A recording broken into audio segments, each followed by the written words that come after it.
So നമുക്ക് ഈ ഒരു വീഡിയോയിൽ നമ്മൾ ഡീപ്പ് ലേണിങ്ങിലൊക്കെ യൂസ് ചെയ്യുന്ന സോഫ്റ്റ് മാക്സ് ഫംഗ്ഷൻ എന്താണ് എന്ന് നോക്കാം. അതിൻ്റെ ഒരു പ്രാക്ടിക്കൽ ലുക്കാണ് നമ്മൾ ഉദ്ദേശിക്കുന്നത്.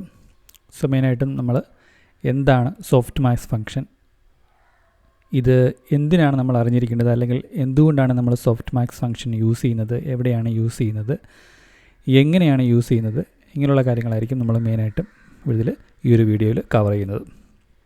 Okay, so basically softmax function എന്ന് പറയുന്നത് ആർട്ടിഫിഷ്യൽ ന്യൂറൽ നെറ്റ്വർക്കിൽ, അതായത് ക്ലാസിഫയേഴ്സ് എന്ന് പറയുന്ന ടൈപ്പ് ഓഫ് കാറ്റഗറിയിൽ വരുന്ന ആർട്ടിഫിഷ്യൽ ന്യൂറൽ നെറ്റ്വർക്കിലാണ് നമ്മൾ മെയിനായിട്ടും യൂസ് ചെയ്യുന്നത്.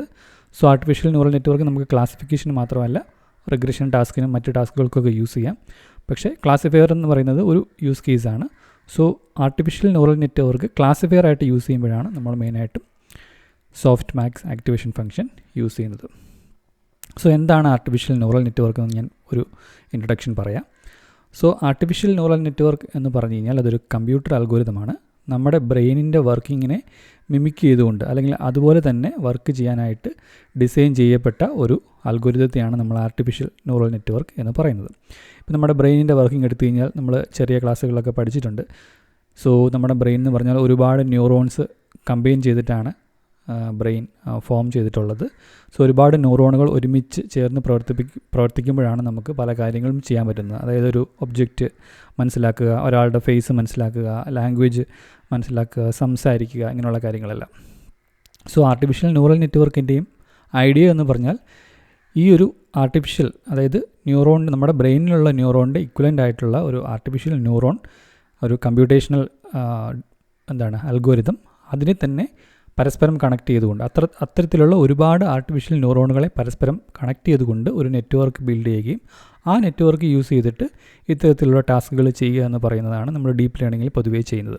സോ അവിടെ നോക്കിയാൽ അറിയാം, ഇവിടെ ലെഫ്റ്റ് സൈഡിൽ കാണുന്നത് നമ്മുടെ ബയോളജിക്കൽ ന്യൂറോണിൻ്റെ ഒരു റെപ്രസെൻറ്റേഷൻ, ഒരു ഡയഗ്രാം ആണെങ്കിൽ റൈറ്റ് സൈഡിൽ കാണുന്നത് ഒരു ഡോട്ട് അല്ലെങ്കിൽ ഒരു റൗണ്ടായിട്ട് ഞാൻ കാണിച്ചിരിക്കുന്നത് ഒരു ആർട്ടിഫിഷ്യൽ ന്യൂറോണിനെയാണ് അത് റെപ്രസെൻറ്റ് ചെയ്യുന്നത്.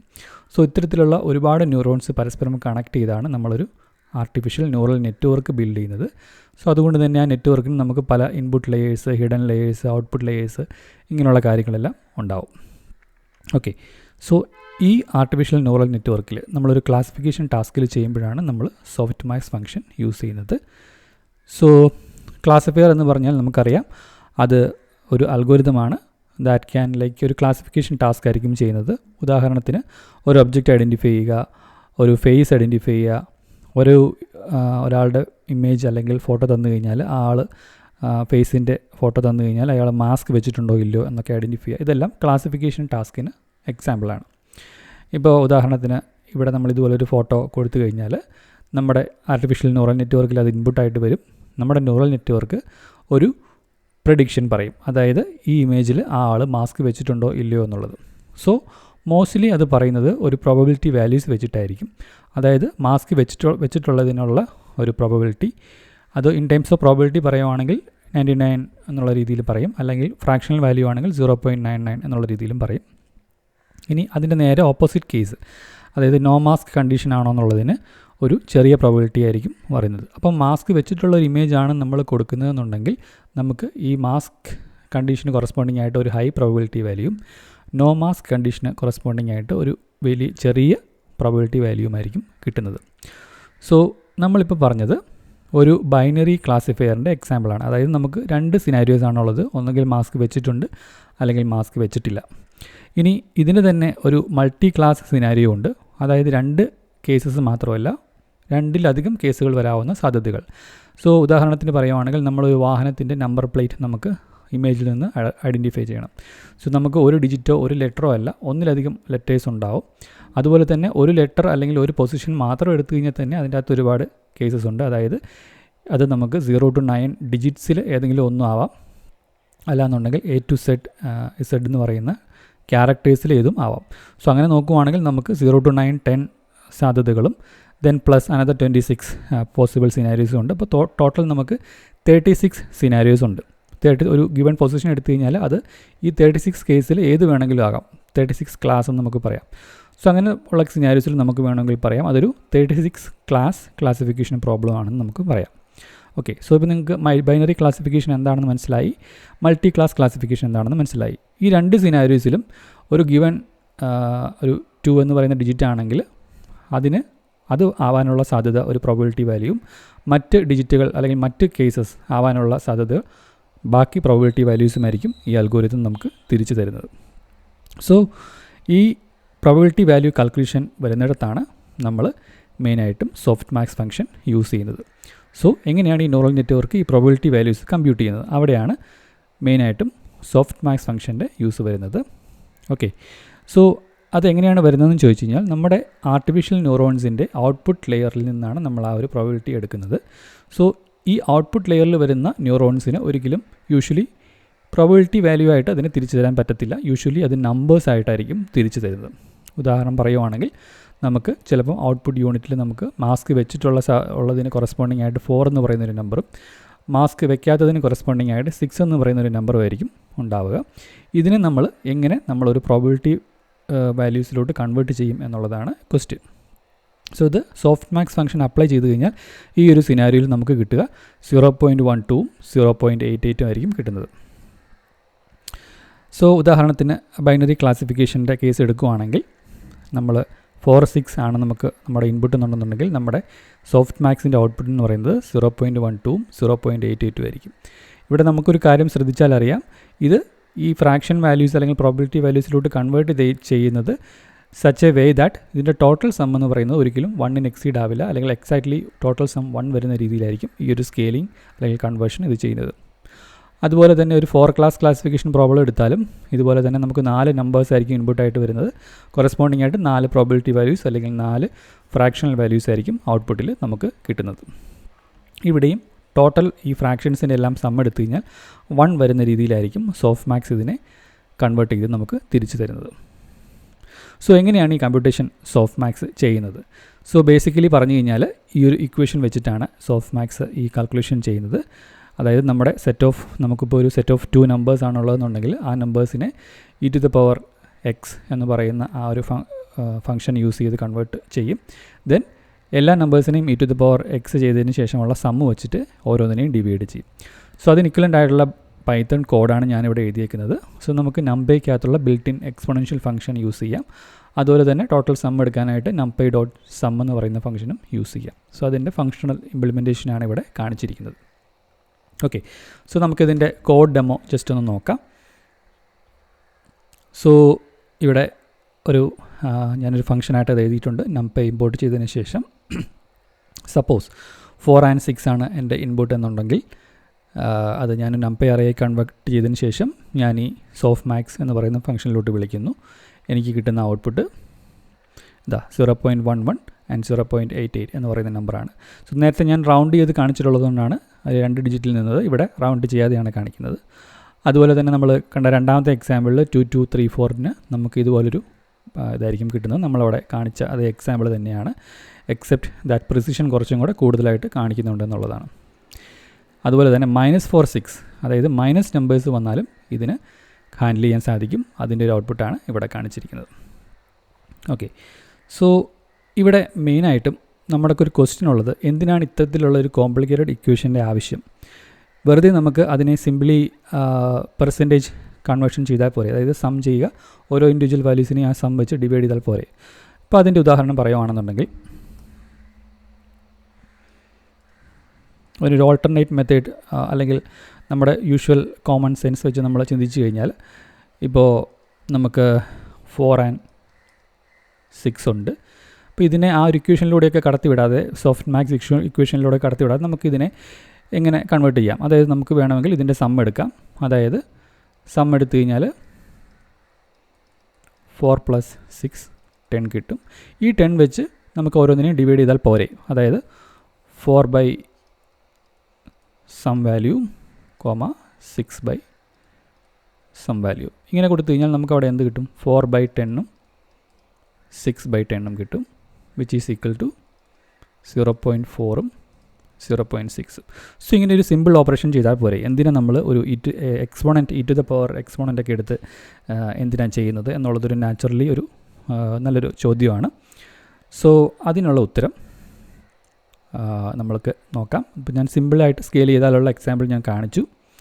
സോ ബേസിക്കലി അതിൻ്റെ ഉത്തരമാണ് മെയിനായിട്ടും നമ്മൾ സോഫ്റ്റ് മാക്സ് എന്തിന് യൂസ് ചെയ്യണം എന്നുള്ളതിൻ്റെ കാതലായിട്ടുള്ള അല്ലെങ്കിൽ ഏറ്റവും ഇമ്പോർട്ടൻ്റ് ആയിട്ടുള്ള കാര്യം അവിടെയാണ് വരുന്നത്. സോ മെയിൻലി 2 റീസൺ കൊണ്ടാണ് ഇത് വരുന്നത്. ഒന്ന് എന്ന് പറഞ്ഞു കഴിഞ്ഞാൽ നമ്മൾ സിമ്പിളായിട്ട് സ്കെയിലിംഗ് ചെയ്ത് കഴിഞ്ഞാൽ നമുക്കൊരിക്കലും നെഗറ്റീവ് നമ്പേഴ്സിനെ ഹാൻഡിൽ ചെയ്യാൻ പറ്റില്ല. കാരണം നമ്മുടെ ന്യൂറൽ നെറ്റ്വർക്കിൻ്റെ ഔട്ട്പുട്ട് ലെയർ അല്ലെങ്കിൽ യൂണിറ്റ്സിൽ നിന്ന് വരുന്ന നമ്പർ എല്ലാം പോസിറ്റീവായിരിക്കും, എല്ലായ്പ്പോഴും പോസിറ്റീവായിരിക്കും എന്ന് നമുക്കൊരിക്കലും ഉറപ്പ് പറയാൻ പറ്റില്ല. രണ്ടാമത്തെ റീസൺ എന്ന് പറഞ്ഞു കഴിഞ്ഞാൽ നമുക്കിവിടെ ഒരു നോൺ ലീനിയാരിറ്റി കൊണ്ടുവരണം. എന്ന് വെച്ച് കഴിഞ്ഞാൽ വലിയ നമ്പറുകൾ വരുമ്പോൾ കൂടുതൽ വലിയ പ്രോബബിലിറ്റിയും ചെറിയ നമ്പർ വരുമ്പോൾ ചെറിയ പ്രോബബിലിറ്റിയും അതുപോലെ നെഗറ്റീവ് നമ്പേഴ്സ് വന്നാലും ചെറിയ പ്രോബബിലിറ്റിയും നമുക്ക് കിട്ടണം. സോ അതിന് വേണ്ടിയിട്ടാണ് ബേസിക്കലി നമ്മൾ ഇവിടെ എക്സ്പോണൻറ്റ് ഓപ്പറേഷൻ ചെയ്യുന്നത്. സോ ഉദാഹരണത്തിന് നമ്മൾ ഈ ഒരു എക്സാമ്പിൾ എടുത്തു കഴിഞ്ഞാൽ -4 6 വരുന്ന, അതായത് നെഗറ്റീവ് നമ്പർ വരുന്നൊരു എക്സാമ്പിൾ ഞാൻ കാണിക്കുവാണ്. -4 6 ആണെങ്കിൽ നമ്മളിതിനെ സിമ്പിൾ പെർസെൻറ്റേജ് നോർമലൈസേഷൻ ചെയ്താൽ നമുക്ക് ഇങ്ങനെ ഒരു ആൻസർ ആയിരിക്കും കിട്ടുന്നത്. അതെങ്ങനെയാണ് വരുന്നത് നോക്കാം. ഇപ്പോൾ ഇവിടെ -4ഉം 6ഉം ആയിരുന്നു എന്നുണ്ടെങ്കിൽ നമ്മുടെ സം എന്ന് പറയുന്നത് -4 + 6 നമുക്ക് 2 ആയിരിക്കും കിട്ടുന്നത്. ഓക്കെ, സോ അങ്ങനെ വരുമ്പം നമ്മുടെ ആദ്യത്തെ ഫ്രാക്ഷൻ എന്ന് പറഞ്ഞു കഴിഞ്ഞാൽ 4/2, 6/2 which is equal to 2, 3. So ഇവിടെയുള്ള പ്രശ്നം എന്താണെന്ന് വെച്ച് കഴിഞ്ഞാൽ ഇവിടെ ഒരു -4 കൂടി ഉണ്ടല്ലേ. ഓക്കെ, -2, 3. ഇവിടെയുള്ള പ്രശ്നം എന്ന് പറഞ്ഞു കഴിഞ്ഞാൽ ഫസ്റ്റ് ഓഫ് ഓൾ ഇതിനെ പ്രോപ്പറായിട്ടൊരു ഫ്രാക്ഷനിലോട്ടോ അല്ലെങ്കിൽ പെർസെൻറ്റേജ് അല്ലെങ്കിൽ പ്രോബബിലിറ്റി വാല്യൂസിലോട്ട് കൺവേർട്ട് ചെയ്യാൻ നമ്മുടെ ഈ മെത്തേഡ് പോരില്ല, അല്ലെങ്കിൽ അത് ഫെയിൽ ചെയ്യുന്നു. നേരെ മറിച്ച് നമുക്ക് ഇതേ കാര്യം തന്നെ നമ്മൾ സോഫ്റ്റ് മാക്സിൽ കൊടുത്തു കഴിഞ്ഞാൽ, അതായത് -4 6 എന്ന് പറയുന്നത് ഞാൻ സോഫ്റ്റ് മാക്സിൽ കൊടുത്തു കഴിഞ്ഞാൽ എനിക്ക് ഇവിടെ നോക്കിയാൽ അറിയാം 6 എന്ന് പറയുന്നതിന് ഒരു ഹൈ 1നോട് അടുപ്പിച്ചുള്ളൊരു നമ്പറും -4ന് 0ക്ക് അടുപ്പിച്ച്, എന്നാൽ എക്സാക്ട്ലി 0 അല്ല താനും ഒരു വളരെ ചെറിയ ഒരു നമ്പറും ആണ് ഇത് തിരിച്ച് തരുന്നത്.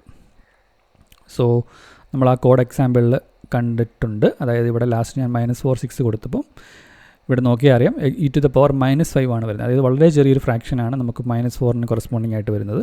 അതുപോലെ 1നോട് അടുത്തുള്ളൊരു നമ്പറാണ് നമുക്ക് 6ന് വരുന്നത്. സോ ടോട്ടൽ സം എപ്പോഴും 1 ആയിരിക്കും, ബട്ട് ഇൻഡിവിജ്വലി ആ ഒരു ഡിഫറൻസ് നന്നായിട്ട് എംഫസൈസ് ചെയ്യുന്നുണ്ട്.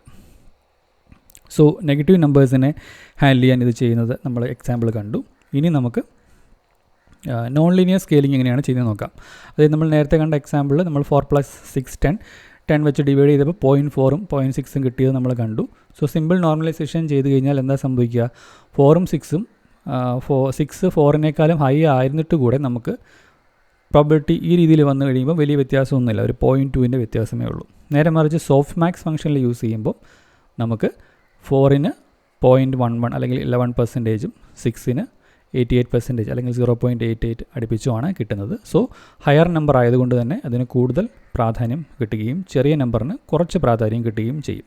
സോ ഈ ഒരു നോൺ ലീനിയാരിറ്റി കൂടെ സോഫ്റ്റ് മാക്സ് ഫംഗ്ഷൻ ഇംപ്ലിമെൻറ്റേഷനിൽ ചെയ്യുന്നുണ്ട്. അതായത് ഒറ്റയടിക്ക് 2 കാര്യങ്ങൾ സോഫ്റ്റ് മാക്സ് ഫംഗ്ഷൻ അച്ചീവ് ചെയ്യുന്നുണ്ട്. ഈ 2 പ്രശ്നങ്ങളും ഇത് പരിഹരിക്കുന്നുണ്ട്. സോ എങ്ങനെയാണിത് പരിഹരിക്കുന്നതെന്ന് ചോദിച്ചു കഴിഞ്ഞാൽ അതിൻ്റെ ഉത്തരം നമ്മൾ ആ എക്സ്പോണൻ്റ് എടുക്കുന്നിടത്താണ്. സോ നിങ്ങൾ ആ ഇക്വേഷനിൽ കണ്ടിട്ടുണ്ടാവും, നമുക്ക് ന്യൂമറേറ്ററിൽ ഒരു എക്സ്പോണൻ്റ് എടുത്തിട്ടുണ്ടായിരുന്നു. നമ്മൾ എക്സ്പോണൻറ്റിൻ്റെ ആ ഒരു e⁻x എന്ന് പറയുന്ന കർവ് നോക്കിയാൽ അറിയാം, ഇവിടെ നമുക്ക് നെഗറ്റീവ് നമ്പേഴ്സ് നമ്മൾ ഇൻപുട്ടായിട്ട് കൊടുത്തു കഴിഞ്ഞാൽ ഇവിടെ എപ്പോഴും 1 താഴെയുള്ള ഒരു ഔട്ട്പുട്ടായിരിക്കും നമുക്ക് കിട്ടുന്നത്. സോ കൂടുതൽ നെഗറ്റീവ് നമ്പർ കൊടുക്കും തോറും കൂടുതൽ 0യ്ക്ക് അടുത്തോട്ടുള്ള ഒരു നമ്പറായിരിക്കും ഔട്ട്പുട്ടായിട്ട് e⁻ എന്ന് പറയുന്ന ഫംഗ്ഷൻ തിരിച്ചു നൽകുന്നത്. അതുപോലെ തന്നെ 0ന് മുകളിലുള്ള പോസിറ്റീവ് നമ്പേഴ്സ് ഇൻപുട്ടായിട്ട് കൊടുത്തു കഴിഞ്ഞാൽ, നെഗറ്റീവ് നമ്പേഴ്സിൻ്റെ കേസ് നമ്മൾ പറഞ്ഞു, പോസിറ്റീവ് നമ്പേഴ്സ് ഇൻപുട്ടായിട്ട് കൊടുത്തു കഴിഞ്ഞാൽ ചെറിയ നമ്പേഴ്സിന് ചെറിയ രീതിയിലുള്ള സ്കെയിലിങ്ങും ആംപ്ലിഫിക്കേഷനും, വലിയ നമ്പേഴ്സിന് വലിയ രീതിയിലുള്ള ആംപ്ലിഫിക്കേഷനും ഈ ഒരു ഫംഗ്ഷൻ കൊണ്ടുവരുന്നുണ്ട്. സോ അങ്ങനെയാണ് ഈ 2 കാര്യങ്ങളും നെഗറ്റീവ് നമ്പർ വരുമ്പോഴുള്ള ഇഷ്യൂവും അതുപോലെ നോൺ ലീനിയർ സ്കെയിലിങ്ങും ഈ പറയുന്ന സോഫ്റ്റ് മാക്സ് ഫംഗ്ഷൻ അച്ചീവ് ചെയ്യുന്നത്.